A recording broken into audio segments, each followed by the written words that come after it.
Pulls it back for Palmer!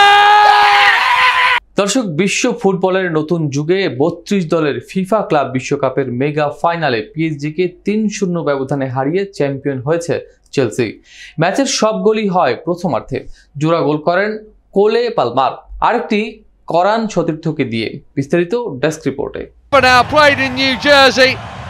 Tear up the scripts that every শনিবার দিবাগত রাত ১টায় যুক্তরাষ্ট্রের মেটলাইফ স্টেডিয়ামে অনুষ্ঠিত হয় ফাইনাল ম্যাচ। আগামী বছর এই স্টেডিয়ামই হবে বিশ্বকাপ ফাইনাল। এমন ঐতিহাসিক মাঠে শিরোপার মঞ্চে দুই জায়ান্ট চেলসি ও পিএসজি। ম্যাচের শুরু থেকেই চমক দেখায় চেলসি। ২২ ও ৩০ মিনিটে কোলে পালমার করেন জোড়া গোল। এরপর ৪৩ মিনিটে তার অ্যাসিস্ট থেকে আসে দলের তৃতীয় গোল। প্রথমার্ধেই ৩-০ ব্যবধানে গড়ে তোলে ব্লুজরা।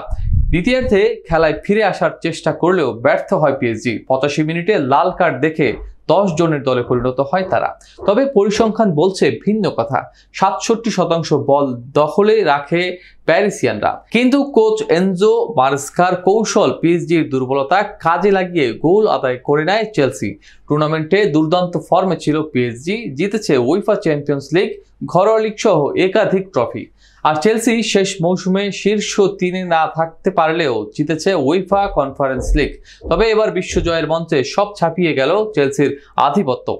এটি চেলসির দ্বিতীয় ক্লাব বিশ্বকাপ শিরোপা। তবে এই জয় আরও তাৎপর্যপূর্ণ, কারণ প্রথমবারের মতো ৩২ দলের বড় কাঠামোয় আয়োজন হয়েছে ফিফা ক্লাব বিশ্বকাপ।